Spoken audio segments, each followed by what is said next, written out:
Why are most people not financially independent? In other words, why don't they have assets that bring enough income to cover their expenses without them having to work for it? Well, the answer is that most people believe they need a high salary, probably millions of shillings, to become financially independent.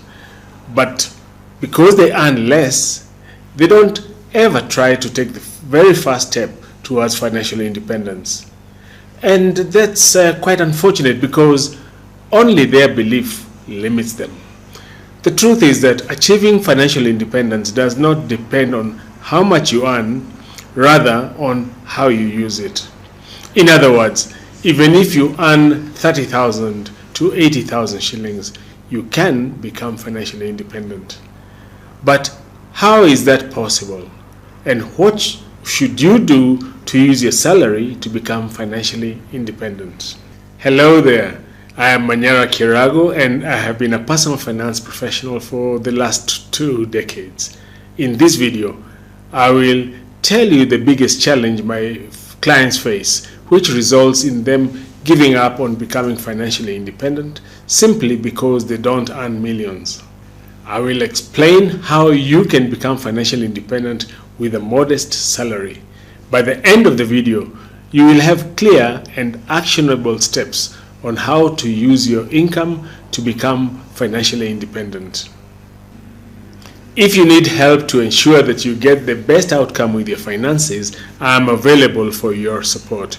Please check out my Financial Freedom online course, my one-on-one financial freedom coaching, and the Eternity Real Estate program from the links in the description below. If you like this kind of content, please subscribe and share it with anybody who you think may benefit from it. Also, ring the bell icon to be notified each time I post a new video. So let's go. First, let's understand the philosophy behind how you can become financially independent even with a modest income. Well, that's quite easy. If you are earning a modest income and are managing your expenses, you have conquered nearly half the battle. If so, your expenses are also modest and you don't spend like those who earn 3 to 5 times more than you. Therefore, you don't need to buy assets, which they buy because your expenses are lower than theirs. In other words, the amount of assets you will need to cover your expenses will also be less. The philosophy stands even if you earn the lowest to the highest possible salary. The philosophy stands even if you earn from the lowest to the highest possible salary. This proves that no matter what your income, you can become financially independent at your current economic level.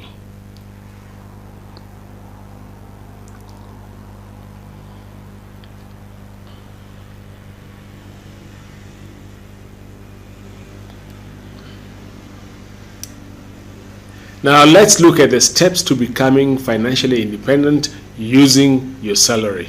Step number 1 is to figure out your total expenses and the right asset combination to cover them. In this step, you should calculate your future expenses, including all the additional costs that you will be facing. In other words, even if today you're not married, you need to add the expenses of caring for a family because in future you'll probably end up married. The goal is to have a rough figure, an amount which can be used as a base to decide what assets you should choose. You can decide what assets and how many of them you need only when you know what amount of money you need to cover your expenses.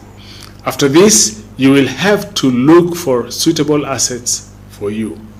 From stocks to bonds, unit trust funds to real estate, you have quite some options. However, speaking from my experience, the best asset for financial independence is real estate, multi-unit rental property to be precise. Depending on your expenses, you can acquire different properties, each of which will have various units, each bringing monthly rent. So let's assume that you have chosen this asset class. Step number 2 is to make a monthly budget and then stick to it. Most people do make a monthly budget, however, they never quite follow it. And that's when things start to fall apart. However, for you, the budget should be the constitution that you never break, no matter what happens. An approach which works for many in making this budget is not to write all your expenses and then try to cover them in your income. Instead, do the opposite. Divide your income into 3 parts: 50%, 30%, and 20%. Now, give 50% of your income to your needs, the essential things that you cannot live without, like food, healthcare, rent, and transportation costs. Understand that 50% of your income is all you have to cover your expenses, and then make a budget with that. Because a limit has been put, you will prioritize things that you won't spend on things that you don't need. After this, 30% of your income should be spent on getting rid of your high interest debt. However, if you have a home mortgage, pay the normal payments using a portion of this 30% of your income. The goal is to be debt-free so that the required income from your assets becomes less and therefore more achievable. The remaining 20% should be saved for now and will be invested in the later step. And now, if you feel we did not allocate any money for your wants, such as designer clothes, eating in expensive restaurants, vacations, and so on, then you're right. It's because this phase is temporary, and you have to sacrifice for a future where you will get enough time and money to fulfill all your dreams and desires. If you have no high interest debt to repay, you can accelerate your race towards financial independence by saving up to 50% of your income. Step number 3 is to borrow to speed up the process. At this point, you will be saving 20% or more of your income. However, sometimes you cannot wait to save the entire amount that you will use to buy assets. In other words, chances are you will need to buy, let's say, 3 multi-unit rental properties one by one. For each one, you have to save for years to be able to finally purchase it. This becomes an impractical strategy. That's when you can borrow to buy your first multi-unit rental property that will start paying you. However, for that, you should have a down payment of between 25 to 40% of the total cost. Now you see, saving this amount is more practical. Step number 4 is to automate your savings so as to hit the target figure. If you remember, you need to save for a down payment, and that will not be easy. It's because every month you will have to fight a battle to put over 20% of your income aside, especially when you desperately need it for your expenses. Therefore, to avoid jeopardizing your entire plan, you should automate your savings. This can be done by having a savings account and a current account and connecting them. You will then go and schedule standing orders to your savings account permanently. This will allow your current account to receive your income directly, and before you can get your hands on it, a percentage of your income is instantly deducted and sent to your savings account.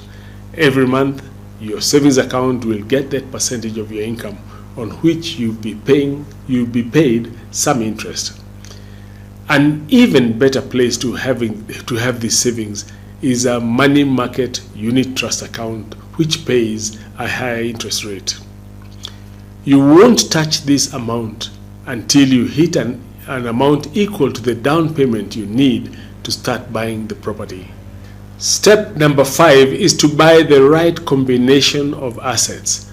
After saving to pay a down payment, you can buy the property and rent out all of its units. This will bring you rental income every month, which you can use to pay the mortgage payments. This will make your property a self-sustaining one that will pay for itself. Meanwhile, you can proceed to buy the next property, repeating the same process. Your monetary contribution to all the properties which you require will be the down payments you saved by sacrificing. But remember that you will continue to rely on your salary until the mortgages are paid, and the rental income can then be used to cover your expenses. That's the moment when you will be finally and totally financially independent. Would you like to follow these steps and build assets that cover all your expenses? Do you still think that you must have a high salary, or is it possible with whatever you earn? In the comments section below, please share your thoughts and whether you are willing to compromise a little to have a financially independent future. If you want to learn in more detail how you too can generate passive income through real estate investing so that you can finally gain financial freedom, then what you need to do is watch my free training. Click the link in the description below and you will get immediate access. If you love this video, please give it a like and subscribe to the channel for practical insights on financial freedom, personal finance, and financial literacy. Thank you very much for watching.